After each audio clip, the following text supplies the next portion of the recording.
जय हिंद साथियों, इस वीडियो में हम चर्चा करेंगे नोबेल पुरस्कार 2021 के बारे में। देखिए, रिसेंटली फिजियोलॉजी यानी कि मेडिसिन का नोबेल पुरस्कार 2021 जो है इसकी घोषणा कर दी गई है। तो ये दो व्यक्तियों को दिया गया है। यहाँ पे दो व्यक्ति मुस्कुराते हुए दिख रहे हैं। ये दोनों व्यक्ति कौन है और इन दोनों ने कौन सी ऐसी रिसर्च की, कौन सी ऐसी खोज की है जिसके लिए इनको 2021 का फिजियोलॉजी यानी कि मेडिसिन का नोबेल पुरस्कार दिया गया है। आइए इस वीडियो में हम पूरे डिटेल में जानते हैं। वीडियो के लास्ट में हम नोबेल पुरस्कार का पूरा इतिहास जानेंगे। नोबेल पुरस्कार जो है इसके बारे में पूरी डिटेल जान लेंगे, जिससे आप जो है आसानी से नोबेल पुरस्कार के जो है बारे में जितने भी प्रश्न आएंगे एग्जाम में उसको सॉल्व कर सकेंगे। तो चलिए शुरू करते हैं समय गंवाए बिना। और देखिए, एक चीज़ और है, इस वीडियो को देखने के बाद इसकी पीडीएफ फाइल जो है उसको भी आप डाउनलोड कर सकते हैं। डिस्क्रिप्शन में इसकी लिंक दी गई है। तो हम बात कर रहे हैं फिजियोलॉजी यानी कि मेडिसिन के नोबेल पुरस्कार 2021 के बारे में। देखिए, 2021 का जो नोबेल पुरस्कार है फिजियोलॉजी यानी कि मेडिसिन का, ये दो लोगों को दिया गया है संयुक्त रूप से। पहले का नाम है डेविड जूलियस, दूसरे का नाम है अर्डेम पटपौटियन। तो इन दोनों को किस चीज़ के लिए नोबेल पुरस्कार दिया गया है, इनका कंट्रीब्यूशन यानी कि योगदान क्या है, ये भी एग्जाम में पूछा जाता है।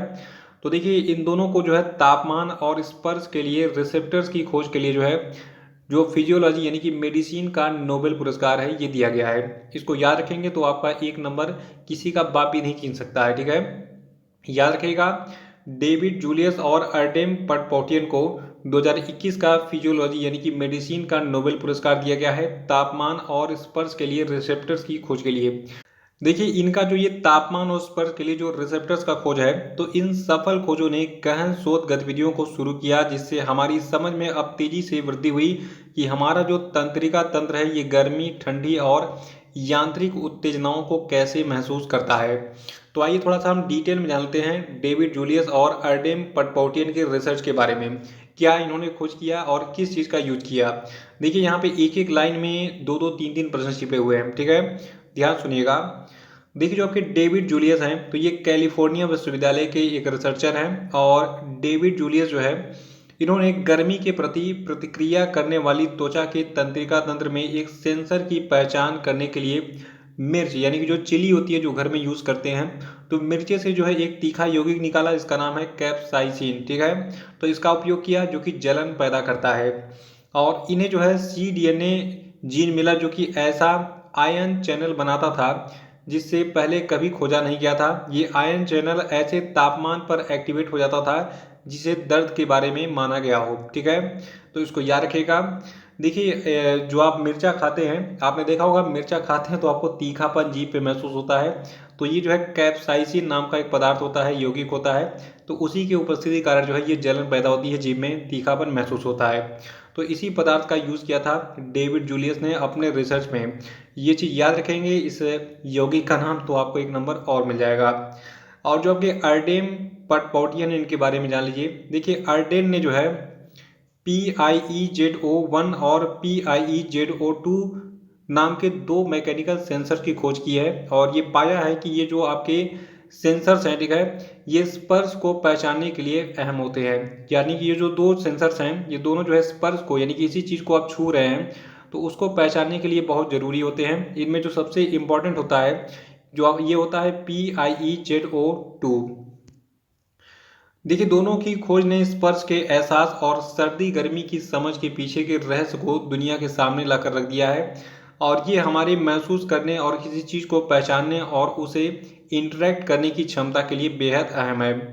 और उम्मीद की जा रही है कि इस खोज की मदद से महसूस करने की जो क्षमता होगी, इससे जुड़े सवालों खासकर बीमारियों का तोड़ निकल जाएगा। तो ये चीज़ याद रखिएगा। और अब इन दोनों वैज्ञानिकों के बारे में हम जानेंगे कि ये दोनों वैज्ञानिक कहाँ कहाँ से बिलोंग करते हैं, किस देश के निवासी हैं। देखिए, जो आपके डेविड जूलियस हैं, ये एक अमेरिकन फिजियोलॉजिस्ट हैं। और जो आपके अर्डेम पटपौटियन हैं, ये एक लेबनीज अमेरिकन मॉलिक्यूलर बायोलॉजिस्ट हैं। ठीक है, तो इसको याद रखिएगा आप। और अब हम बात करेंगे पिछले साल के नोबेल पुरस्कार के बारे में। देखिए, 2021 का नोबेल पुरस्कार तो मैंने बता ही दिया है, चिकित्सा वाला यानी कि फिजियोलॉजी या मेडिसिन वाला। और देखिए, 2020 में किसको दिया गया था, ये भी एग्जाम में कभी कभी पूछ लेता है, पिछले साल का।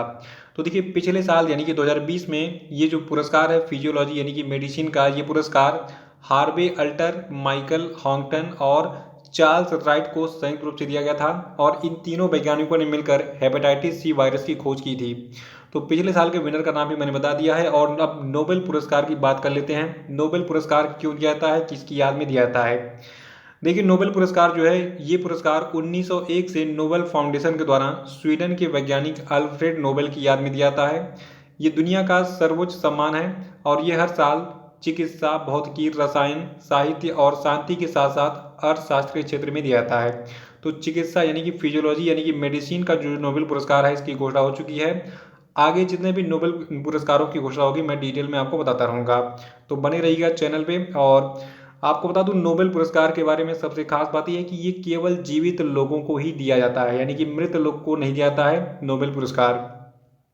देखिए भारत का जो सर्वोच्च पुरस्कार है, सर्वोच्च नागरिक पुरस्कार, जिसको हम भारत रत्न कहते हैं, ये मरणोपरांत भी दिया जाता है।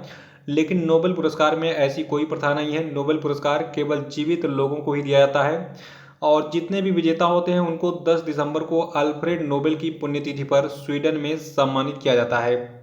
और आपको बता दूं जो आपका नोबेल फाउंडेशन है, ये क्या चीज़ है। देखिए नोबेल फाउंडेशन जो है, इसकी स्थापना 29 जून 1900 को हुई थी और इसका उद्देश्य नोबेल पुरस्कारों का आर्थिक रूप से संचालन करना है, यानी कि पूरा मैनेजमेंट करती है नोबेल पुरस्कार के विनर्स को पैसा कहाँ से दिया जाएगा उसका, ठीक है। और देखिए जो नोबेल फाउंडेशन है, इसमें 5 लोगों की एक टीम होती है जिसका मुखिया स्वीडन की किंग ऑफ काउंसिल के द्वारा तय किया जाता है। इसको याद रखिएगा, एग्जाम में पूछा गया है। तो देखिए जो ये 5 लोगों की टीम होती है जिसका मुखिया जो है स्वीडन की किंग ऑफ काउंसिल के द्वारा तय किया जाता है। और इसमें 4 अन्य जो सदस्य होते हैं, ये पुरस्कार वितरक संस्थान के न्यासी ट्रस्टियों के द्वारा तय किए जाते हैं। ये पुरस्कार समारोह जो नोबेल पुरस्कार वाला होता है, ये कहाँ पे आयोजित होता है, स्टॉकहोम में। तो स्टॉकहोम में एक पुरस्कार समारोह आयोजित होता है जहाँ पर सभी विनर्स को बुला के सम्मानित किया जाता है। किसके द्वारा, स्वीडन के राजा के हाथों, ठीक है। जो स्वीडन के राजा होते हैं, ये जो है अपने हाथों से सबको पुरस्कार देते हैं। और देखिए इस पुरस्कार के लिए बनी समिति और चयनकर्ता हर साल अक्टूबर में नोबेल पुरस्कार विजेताओं की घोषणा करते हैं। जैसा कि आपने देखा होगा अक्टूबर महीना शुरू हो चुका है और अब धीरे धीरे करके नोबेल पुरस्कार के सभी विजेताओं की जो है घोषणा की जाएगी। तो अक्टूबर में नोबेल पुरस्कार के विजेताओं की घोषणा की जाती है, लेकिन जो पुरस्कारों का वितरण होता है ये अल्फ्रेड नोबेल की पुण्यतिथि यानी कि 10 दिसंबर को किया जाता है। तो 10 दिसंबर को जितने भी विनर्स होंगे सबको सम्मानित किया जाएगा। ये सारी चीज़ याद रखिएगा, डेट वगैरह भी पूछा गया है कई बार, ठीक है। और नोबेल पुरस्कार के बारे में याद रखिएगा कि ये 6 क्षेत्रों में दिया जाता है, शांति, साहित्य, भौतिकी शास्त्र, रसायन, चिकित्सा और अर्थशास्त्र, ठीक है। तो चिकित्सा वाला जो है, इसको देखिए चिकित्सा वाले नोबेल पुरस्कार को अंग्रेजी में हम कहते हैं मेडिसिन या फिर फिजियोलॉजी का नोबेल पुरस्कार। तो कंफ्यूज मत होइएगा, ये सारी चीज़ें की हैं। और देखिए जो ये नोबेल पुरस्कार के विनर्स होते हैं, इनको 10 मिलियन स्वीडिश क्रोनर यानी कि लगभग 1.14 मिलियन डॉलर से अधिक की जो है धनराशि दी जाती है। और साथ में एक स्वर्ण पदक दिया जाता है, इस पर अल्फ्रेड नोबेल का जो है फोटो छपा होता है। देखिए पुरस्कार राशि जो है, ये पुरस्कार के निर्माता स्वीडिश आविष्कारक अल्फ्रेड नोबेल के द्वारा छोड़ी गई वसीयत से आती है, जिनकी मृत्यु 1895 में हुई थी।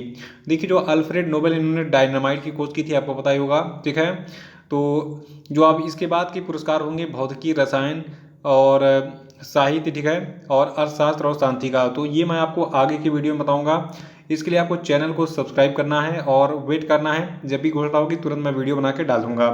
तो वीडियो कैसा लगा कमेंट बॉक्स में जरूर बताइए। जय हिंद, जय भारत।